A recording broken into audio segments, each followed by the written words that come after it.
தந்தை, மகன், தூய ஆவியாரின் பெயராலே ஆமேன். அன்பிற்குரிய சகோதர சகோதரிகளே, பொதுக்காலத்தினுடைய 33ஆம் ஞாயிறு இறுதி தீர்வையை பற்றி நமக்கு எடுத்துரைக்கின்றது. எல்லா சமயங்களும் மார்க்கங்களும் இறைவன் தாமே இறுதி நாளில் நம் ஒவ்வொருவருக்கும் நம் செயல்களுக்கு ஏற்ப பரிசினை கொடுப்பார் என்று அறிவிக்கின்றன. அப்படி பார்க்கின்ற பொழுது இன்றைய நற்செய்தியிலே இயேசுநாதர் சொல்லுகின்றார், கோவிலை பற்றி எல்லோரும் பெருமையாக பேசிக் கொண்டு இருக்கின்றார்கள். இந்த கோவில் ஒரு நாள் இடிந்து போகும், கல்லின் மேல் கல்லிராது என்று சொல்லுகின்றார். இதற்கான காலம் எப்போது என்று அவர்கள் கேட்கின்ற பொழுது, குழப்பம் அடைய வேண்டாம், என் பெயரை சொல்லிக் கொண்டு நானே அவர் என்று உங்களிடம் சொல்லுவார்கள். காலம் வந்துவிட்டது என்றும் சொல்லுவார்கள். அந்த சூழ்நிலையில் இயற்கை சீற்றங்கள் இருக்கும், நாடுகளுக்கு எதிராக போர் தொடுக்கும், கொள்ளை நோய்கள், பஞ்சம், இவை அனைத்தும் இருக்கும். இவை அனைத்தும் இருந்தாலும் கூட உங்களை நீதிமன்றங்களிலும் அரசனிடமும் ஒப்படைப்பார்கள். அவ்வாறு நீங்கள் ஒப்படைக்கப்படுகின்ற பொழுது அவர்களுக்கு நீங்கள் அஞ்ச வேண்டாம்.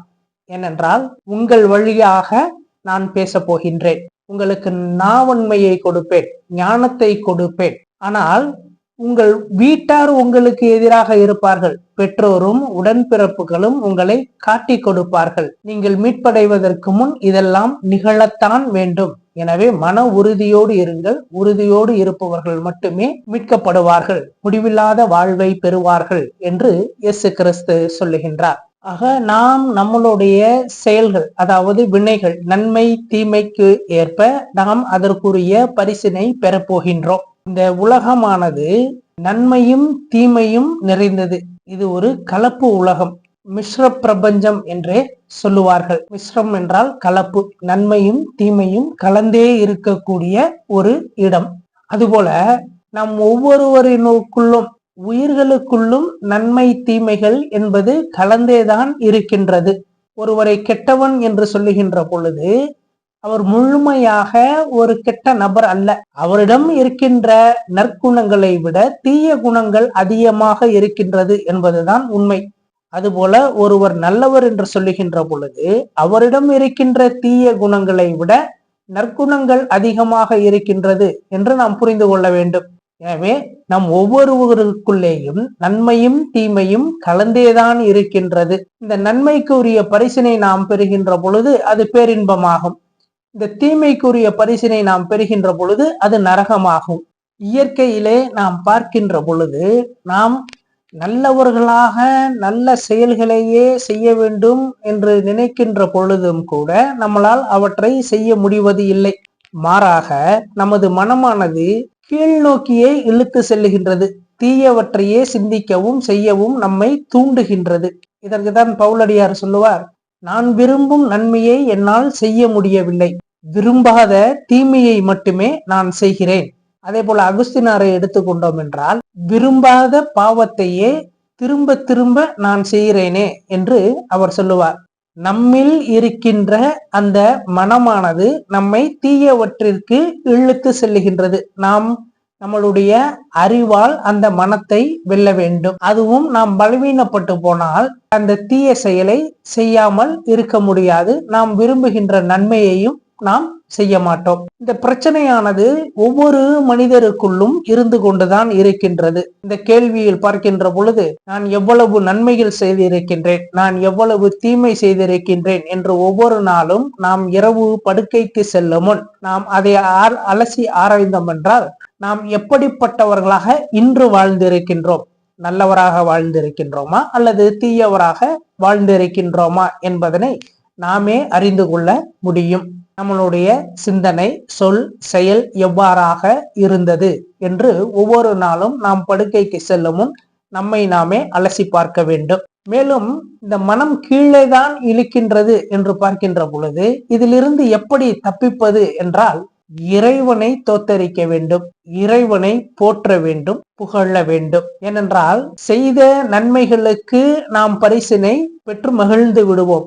ஆனால் செய்த தீமைக்கு உரிய தண்டனையிலிருந்து நாம் எவ்வாறு தப்பித்துக் கொள்ளுவது? திருவருட்பாவிலே ஒரு பாடலிலே, வல்லால் உனை பாட பாட வாய் மணக்குமே, வஞ்ச வினைகள் தலை வணங்கி விட்டு ஓடுமே. அதாவது இறைவனை நாம் துதிக்கின்ற பொழுது நாம் செய்த தீய வினைகளினுடைய பயன்கள், வஞ்ச வினைகள் நம்மை விட்டு ஓடுமா. அதே போல மாணிக்க வாசகரை பார்க்கின்ற பொழுது ஈசன் அடி போற்றி, எந்தை அடி போற்றி, தேசன் அடி போற்றி என்று சொல்லுகின்றார். ஈசன் என்றால் உலகை ஆள்பவன் என்பது பொருள். எந்தை என்பது என் தந்தை.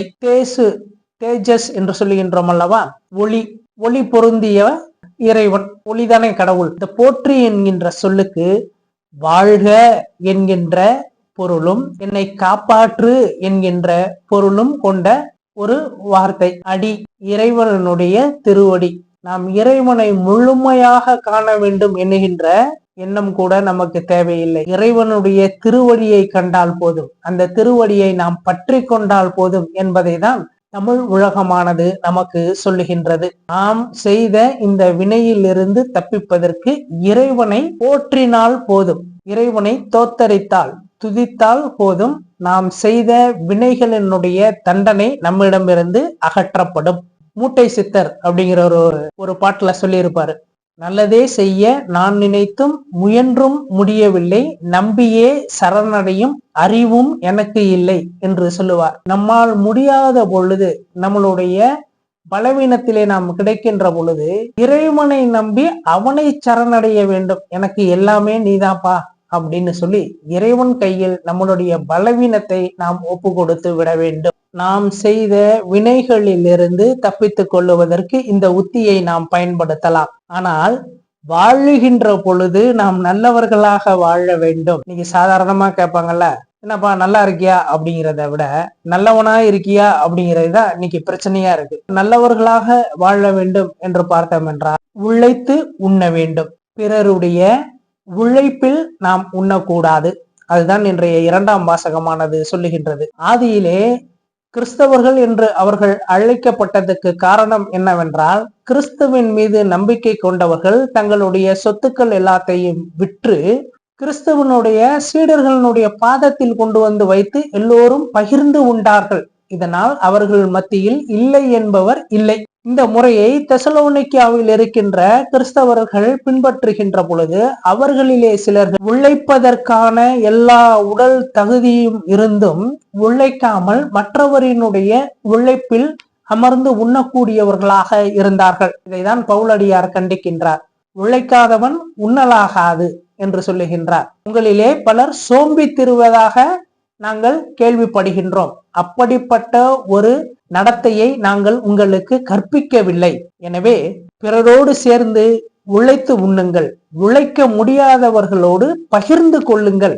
சோம்பல் என்பது ஒரு பாவம், பிறருடைய உழைப்பில் உண்பது என்பது ஒரு பாவம். எனவே நாம் என்ன செய்ய வேண்டும்? உழைத்து உண்ண வேண்டும். இன்றைய காலகட்டத்தில் எப்படி வேண்டுமானாலும் நமக்கு உரியவற்றை நாம் பெற்றுக்கொள்ளலாம். அதற்காக நாம் உழைக்க வேண்டும் என்கின்ற அவசியமில்லை. எனக்காக ஏதோ ஒருவர் உழைப்பார், அவரினுடைய உழைப்பிலிருந்து அந்த பயனை நான் பெற்றுக்கொள்ளுவேன் என்கின்ற மனநிலைதான் அதிகமாக இருக்கின்றது. இங்க கும்பகோணத்துல நான் பாக்குறேன், மகாமகம் குளத்தை சுத்தி பார்க்கின்ற பொழுது யாசகர்கள் இருப்பார்கள். அதுல முடியாதவர்கள் இருந்தால் பரவாயில்ல, அவங்க எல்லாத்துக்கும் உணவு கொடுக்கலாம். ஆனா நிறைய பேர் வந்து உணவு கொடுக்கறாங்க. அதுல திடகாத்திரமா இருக்கிறவங்களும் இருக்காங்க. அவங்களுக்கு போய் உணவு கொடுக்கறப்ப அவங்க ஒரு கேள்வி கேட்கறாங்க, என்ன சாப்பாடு? பொங்கலா? நான் சாப்பிட மாட்டேன், நான் அம்மாட்ட கொடுத்துரு அப்படிங்கிறாங்க. அங்க இருக்கின்ற யாசகர்களுக்கு திதி கொடுக்கின்ற தேதியிலே அந்த குடும்பத்தை சார்ந்தவர்கள் வந்து எல்லோருக்கும் உணவு வாங்கி கொண்டு பொட்டலங்களை வந்து கொடுக்கின்றார்கள். இவர்கள் என்ன செய்கின்றார்கள் என்றால், அந்த உணவு பொட்டலங்களை மீண்டும் இவர்கள் வாங்கிய கடையிலேயே பாதி விலைக்கு கொடுத்து விடுகின்றார்கள். இது எல்லாம் எப்படி தர்மமாகும்? பிறரை ஏமாற்றி உண்பதும் உழைக்காமல் உண்பதும் பிறருடைய உழைப்பில் உண்பதும் குற்றமல்லவா? இதைதான் பவுலடியார் கண்டிக்கின்றார். எனவே இந்த நாளிலே நாம் நம்மை விண்ணகத்திற்கு, மோட்ச வாழ்விற்கு, முடிவில்லாத வாழ்விற்கு தகுதிப்படுத்திக் கொள்ள வேண்டும் என்றால் சோம்பி தெரியாமல் உழைத்து வாழ வேண்டும். அந்த உழைத்து வாழ வேண்டும் என்கின்ற மனப்பக்குவத்தையும் உடல் வலிமையையும் இறைவனிடம் மன்றாடுவோம். நாம் செய்த வினைகள், நன்மை தீமைகள், இவற்றை இறைவன் பாதத்திலேயே ஒப்படைப்போம். இறைவன் சொல்லி இருக்கின்றார், உங்களுடைய தலைமயிர்கள் எல்லாம் எண்ணப்பட்டு உள்ளன, உங்கள் தலைமயிரில் ஒன்று கூட கீழே விழாது அஞ்சாதீர்கள் என்று நமக்கு ஆறுதல் சொல்லி இருக்கின்றார். அப்படிப்பட்ட இறைவனுடைய திருப்பாதத்தை பற்றி கொள்ளுவோம். ஆமேன். தந்தை, மகன், தூய ஆவியாரின் பெயராலே ஆமேன்.